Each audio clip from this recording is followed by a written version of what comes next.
Hello friends, কেমন আছো সবাই? আমার বন্ধন ব্লগের আবার একটি নতুন ব্লগে তোমাদের স্বাগত জানাই। তো চলো, রোজকার অভ্যাসের মতো আমি আজও তো সকাল সকাল উঠেই একেবারে চলে এসেছি ব্যালকনিতে। আর এই দেখো, দেখতে পারছো কি তোমরা? একদম দূরে দেখো পুকুরটার গোটা পাশে, মানে একদম গোল করে ঘিরে বড় বড় ছাতা টাঙিয়ে বসে আছে। কি করছে বলো তো? ওরা মাছ ধরছে। এই পুকুরটার নামই হলো পাস পুকুর। এইখানে পাস দিয়ে মানে টাকা দিয়ে মাছ ধরা হয়। এইখানে প্রতি সপ্তাহে দুদিন করে মাছ ধরে, বৃহস্পতি আর রবি। তো আজ যেহেতু রবিবার, তো সেই জন্য আজও মাছ ধরতে এসেছে। তাই ভাবলাম তোমাদের সাথে একটু দেখাই তোমাদেরকেও। তো চলো, আজ হলো 19শে জ্যৈষ্ঠ, আজ রবিবার, আজ হলো লোকনাথ বাবার উৎসব। তো সেই জন্য আমার বাড়িতেও একটা ছোট্ট লোকনাথ আছে, আর তাকে আমি খুব ছোট্টবেলা থেকেই পুজো করি। শ্বশুর বাড়িতে এসেও করছি, আর বাপের বাড়িতে খুব ছোট্ট থেকেই তাকে আমি মানি, তাকে জানি, তাকেই ডাকি, আর সে সব সময় আমার সাথেই থাকে। আমি সেটা নিজের মনে মনেই অনুভব করতে পারি। তো তোমরা ভাবতেই পারো যে আগের রবিবার লোকনাথ পুজো গেছে, আর এই রবিবার লোকনাথ পুজোর ভিডিও আপলোড করছে। হ্যাঁ গো, কিছুতেই পারছি না যে একদিন ছাড়াই ভিডিও দেব তোমাদের কাছে, কিছুতেই পারছি না। সত্যি আমরা মেয়েরাই বোধহয় এরকম, প্রত্যেক দিনের কাজটা প্রত্যেক দিন গুছিয়ে কিন্তু করতে পারি, কিন্তু এই ফোন নিয়ে বসাটা কোনোভাবেই আমরা পারি না। তাই আজ যেহেতু নিরামিষই হবে সবটা, তো সেই জন্য সকাল সকাল টিফিনে একটু পরোটা আর আলু চচ্চড়ি করব। আর দেখো না, প্রত্যেক দিনের ভিডিওটা ভাবি যে আজকেরটা অন্তত কাল না দিতে পারি, পরশু তো দিই, কিন্তু সেটাও হয় না। ভিডিও এডিট করতে বসলেই কোনো না কোনো কাজ যেন আমার কাছে এসে পড়ে। এইটা করো, সেইটা করো, একে খেতে দাও, তাকে খেতে দাও, এইভাবেই আমাদের দিনগুলো কোথা দিয়ে কেটে যায়। প্রত্যেক দিন কোনোভাবেই আমি ভিডিও দিতে পারছি না। তো মেয়েদের জীবনটাই এই রকম, মানে শুধু পরের কথা ভেবেই সারাটা দিন আমাদের কেটে যায়। নিজের জন্য একটু সময় বের করতে গেলে আমাদের খুব কষ্ট হয়। বাবাকে খাওয়ার আগে ওষুধটা দিতে হবে, খাওয়ার পরে ওষুধ দিতে হবে, মাকে খাওয়ার পরে চা করে দিতে হবে, ছেলেকে ভাত খাইয়ে দিতে হবে, হাজবেন্ডকে আবার টিফিনটা গুছিয়ে দিতে হবে। এভাবেই যেন কোথা দিয়ে দিনটা কেটে যায়। মানে যতটুকু সময় পাই ওই কাজের ফাঁকে এই একটুখানি তরকারিটা বসিয়ে দিয়ে দেখলাম একটু ফোনটা, এই একটুখানি ভিডিওটা এডিট করে নিলাম। এই রকম নিজের জন্য 1 ঘন্টা সময় বার করতেও যেন কোনোভাবেই আমরা পারি না। খুবই কষ্ট হয়। জানি না যারা অফিসে যায়, যারা সারাদিনের জন্য বাইরে চলে যায়, তারা কি করে করে। শুধু সব সময় আমি এটাই ভাবি, হয়তো তারা বাইরে বেরিয়ে যায় বলেই সময়টা পায়। আর আমরা যেহেতু হাউসওয়াইফ, যারা সব সময় বাড়িতে থাকি, তারা হয়তো নিজের জন্য 1 ঘন্টা সময় বার করতে কিছুতেই পারি না। কিন্তু কি আর করব বলো, তাও তো ইচ্ছা করে যে কারোর মতো, তোমাদের মতো সব সময় ভিডিও দিই, রিলস করি, এই একটু শর্টস দিই, এই একটু ইনস্টাগ্রাম ঘাঁটি, এই একটু ফেসবুক করি, সবটাই ইচ্ছা করে। যতই দেখি ততই ইচ্ছাটাও আমাদের মনে যেন আরও বেড়ে ওঠে। সত্যি এখন মানুষ ফোনে যত কিছু দেখছে, দেখে দেখে মানুষের মনের ইচ্ছা আগ্রহ অনেক বেড়ে গেছে। আগে হাউসওয়াইফ মানেই আমরা শুধুই হাউসওয়াইফই ছিলাম, কিন্তু না, এখন আমাদের হাউসওয়াইফের থেকেও, ঘরের মধ্যে থেকেও যে আমরা কিছু করতে পারি, সেটা কিন্তু সেইটা করার জন্যই কিন্তু আমাদের মধ্যে এত চেষ্টা, এত আগ্রহ বেড়ে গেছে। সত্যি সবটাই এই ফোন দেখে দেখে। হয়তো তোমাদের মতো আমিও একদিন প্রত্যেক দিন ভিডিও আপলোড করতে পারবো, তো সেই আশাই রাখি, আর সেই আশা রেখেই আমি এগিয়ে যাচ্ছি তোমাদের কাছে। তো জানি না কেমন লাগছে তোমাদের আমার ভিডিও দেখতে। যদি ভালো লাগে অবশ্যই লাইক করে, শেয়ার করে, কমেন্ট করো, আর আমার সাথে থেকো। তো চলো, সকাল সকাল দেখলে তো আমার পরোটা আলু চচ্চড়ি হয়ে গেল। আর গতকাল রাত্রে আমার এক মাস্তুতো দেওর এসেছে, তো সেই জন্যই তার জন্য প্লেট সাজিয়ে তাকে খেতে দিচ্ছি। নাও চলো।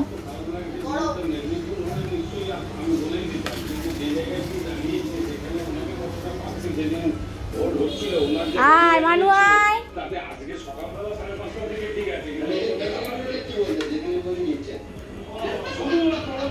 এসো খাবে, এসো।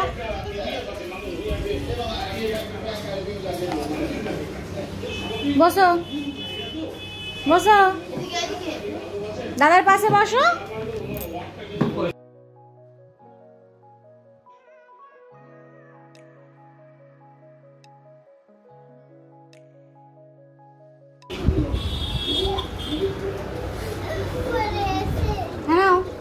ছাড়াও, খেয়ে নাও, খেয়ে নাও, খেয়ে নাও।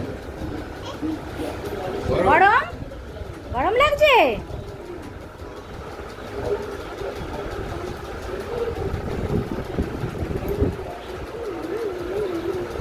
দাদার মতো ফোন দেখে দেখে খাবে? হ্যাঁ, ফোন না দেখে খাওয়া যায় না। মিত্তি খাবে? মিত্তি মিত্তি, আচ্ছা খেয়ে নাও।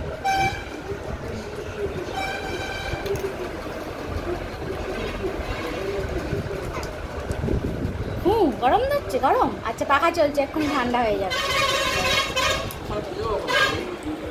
তো চলো, তোমরা তো সবটাই দেখতে পেলে কি সুন্দর ছোট্ট ছোট্ট হাত দিয়ে অদ্রিজা ছোট্ট ছোট্ট করে পরোটাগুলো কুচিয়ে দিয়েছি। সে আবার দাদাদের দেখে দেখে তরকারি দিয়েই পরোটাগুলো খাচ্ছে। তো চলো, স্নান রান্না সবই হয়ে গেল, করে আমি একেবারে পুজোর জোগাড়ে বসে পড়লাম। তো দেখতেই পেলে প্রথমেই আমি আলপনা দিয়ে দিলাম, আর এই যে এখন এবার পুজোর জন্য বসে পড়েছি। তো বিয়ের অনেক আগে থেকেই, অনেক ছোট্ট থেকেই আমি এই লোকনাথ পুজো করি। আর বিয়ের পরেও এসে এখানে হাজব্যান্ড আমার জন্য একটা বড় লোকনাথ এনে দিয়েছিল। যদিও আমার বাপের বাড়ির লোকনাথটা খুব ছোটই ছিল, কিন্তু এখানে হাজব্যান্ড যেটা এনে দিয়েছে সেটা অনেকটাই বড়। আর আমার বেশ মানে গুছিয়ে সাজিয়ে পুজো করতে বেশ ভালো লাগে। যে কোনো জিনিস যে কোনো সময় আমার খুব মানে সাজিয়ে গুছিয়ে করতে বেশি ভালো লাগে। সে ঘর বাড়িকেই সাজানো বলো, ঠাকুরের জায়গায় বলো, আর রান্নার কাজই বলো, সব কিছুটাই আমার বেশ পরিপাটি করা পছন্দ। মানে অগোছালো নয়, আমি একেবারেই পছন্দ করি না অগোছালো জিনিস। নিজেও যেমন পরিপাটিভাবেই সেজে থাকি, সব সময় সেজে থাকার চেষ্টা করি, বা কোথাও গেলেও সেজে যাই, সেরকম সব জিনিসটাকেও আমি সেইভাবেই যত্ন করেই করতে চাই, আর খুব ভালোবেসেও। তো দেখতেই পাচ্ছো, মা যদিও ফলগুলো কেটে দেবে বলছিল, কিন্তু মা যেহেতু বাবাকে ভাত দিয়ে দিয়েছে, মায়ের সগড়ি কাপড় হয়ে গেছে। তো সেই জন্য মা বলছিল যে যেহেতু আমি তো একেবারেই নিচে বসি না, আর ফলগুলো কাটতে গেলে আমাকে তো নিচেতে বসতেই হবে, কারণ ছুরি দিয়ে রান্নার আনাজ কাটতে পারি, কিন্তু ফল কাটার জন্য যে বঁটি আছে, কিন্তু ছুরি তো নেই। তো সেই জন্য দাঁড়িয়ে দাঁড়িয়ে আর বঁটি দিয়ে কি করে কাটবো।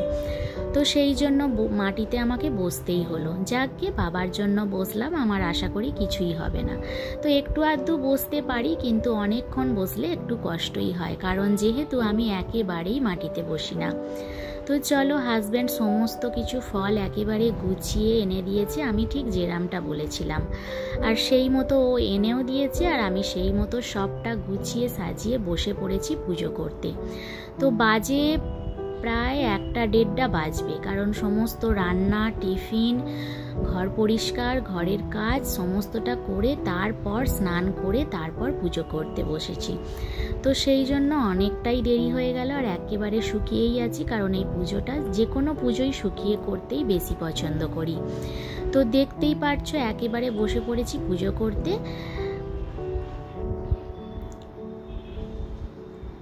ইচ্ছা ছিল এবছর বাবাকে একটু ভোগ করে দেব, কারণ অনেক বছর থেকেই আমার এই ইচ্ছাটা মনে আছে সবার দেখি বলে, যে সবাই কি সুন্দর খিচুড়ি, কাটোয়া নোটের চচ্চড়ি, পায়েস, ভাজা করে দেয়। তো আমারও এই ইচ্ছাটা খুব ছিল, কিন্তু মানে ছেলেটা খুবই ছোট, খুবই দুরন্ত ছিল। তো সেই জন্য কোনো দিন ইচ্ছাটা প্রকাশ করিনি, আর ভাবিও নিজে করব, কারণ করতে গেলে সবটাই নিজেকে করতে হবে। তো সেই জন্য নিজের আগ্রহ কোনোদিনই দেখায়নি।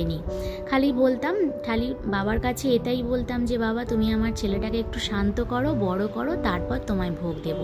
কিন্তু যেহেতু এবারে অনেকটাই ছেলেটা বড় হয়ে গেছে, আর নিজের কাজটা নিজে এখন যদিও অনেকটা করে, তো সেই জন্য এবারে খুবই ইচ্ছা করেছিল, কিন্তু এত অসুখ, শরীর খারাপ সবার হলো যে মানে গুছিয়ে উঠতে পারলাম না।